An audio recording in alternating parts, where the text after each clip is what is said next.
태풍 19호 하기비스로 인해 엄청난 피해를 입은 일본에 대한 뉴스들이 쏟아지고 있는데요.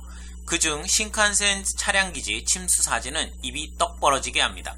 근데 신칸센 복구에 상당히 오랜 시간이 걸릴 거라는데 이유가 매우 황당합니다. 시청에 앞서 구독과 좋아요, 알람 눌러주시면 감사하겠습니다.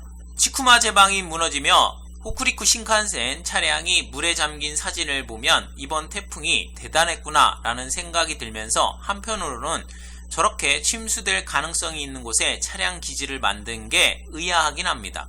신칸센 차량이 침수되다 보니 다시 운행을 하려면 정밀한 점검을 거쳐야 하는 상황인데요. 신칸센 차량 바닥에 모터와 브레이크를 제어하는 전자장치가 많다 보니 부품 전체를 교체할 수밖에 없어 보입니다.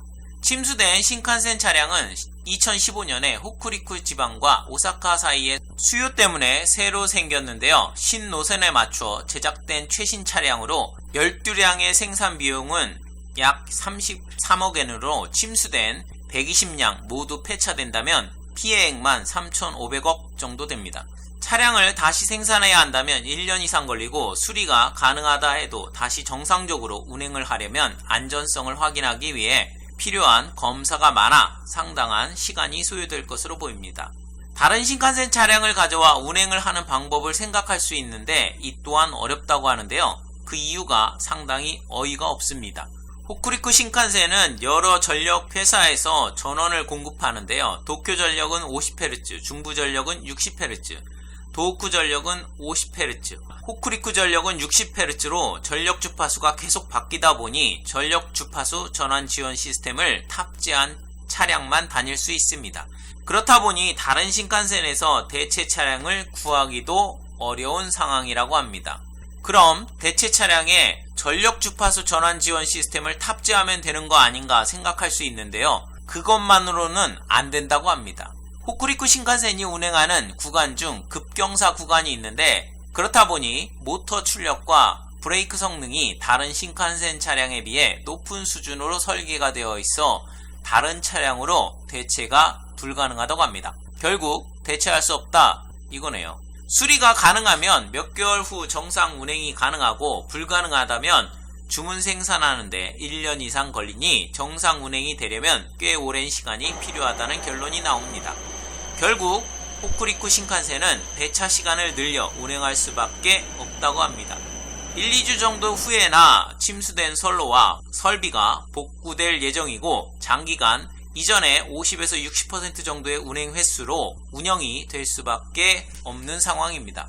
참고로 우리나라 수도권 지하철의 경우 직류 1500V와 교류 2500V 전원을 사용하는데요. 직류 전원을 사용하는 곳은 지하철 1, 2, 3, 4호선을 운영하는 지하철공사와 교류 전원을 사용하는 5, 6, 7, 8호선을 운영하는 도시철도공사가 있습니다. 1호선과 4호선을 운행하는 전동차는 모두 교류 직류 겸용입니다. 만약 교류 직류 겸용이 아니라면 지하철 4호선의 경우 남태령역에서 내려서 지하철을 갈아타고 가야 하는데 시민들의 불편이 상당하겠죠. 남태령 선바위 구간에서 실내 전등이 꺼지는 이유가 교류와 직류 전원을 바꾸기 때문입니다.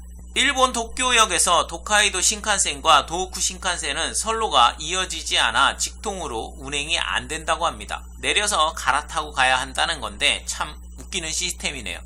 일본에서도 도카이도 신칸센과 도호쿠 신칸센을 직통으로 연결하려고 안 한 건 아닌데요. 14번의 회의 끝에 직통으로 연결하는 것은 보류가 되었고 그 후에는 일본이 장기간 불황에 접어들면서 수요가 적다고 판단하고 직통화 계획을 포기했다고 합니다.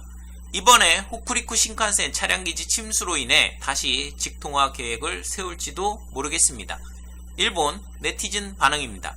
메이지 이후에 일본의 근대화 속에서 최대의 실패는 전력 주파수를 통일할 수 없었던 것이라고 재차 생각한다. 운영하는 회사가 틀리다 보니 전력 주파수 통일이 어려울 수 있다고 생각합니다. 이런 건 회사가 아니라 국가가 강제하는 게 맞는데 그렇지 못했던 것 같네요. 그런 사정이 있다면 더욱 열심히 수리 복구를 목표로 하는 수밖에 없다라고 생각한다. 당분간은 육지가 아니라 하늘을 통해 가는 방법이 있겠지요. 수리 및 복구하는데 시간이 오래 걸릴 수밖에 없으니 문제가 심각하지요. 항공편을 이용하는 것도 한 가지 방법이겠죠. 주파수의 차이가 차량의 통일에 영향을 주어 서로 이용할 수 없다니 주파수를 통일해 두지 그랬어. 옛날에는 규슈에서 도쿄로 정근 갈 때 전기 제품을 새로 구입해야 하냐고 물었던 적이 있다. 불편하네요. 일본인들이 댓글로 이 정도 얘기하면 상당히 불만을 표시한 거라 볼 수 있습니다. 규슈와 도쿄의 전기 공급 방식이 달랐었나 보네요. 옛날에 우리나라도 110V에서 220V로 바꿀 때 승합기를 사용하기도 했었지요.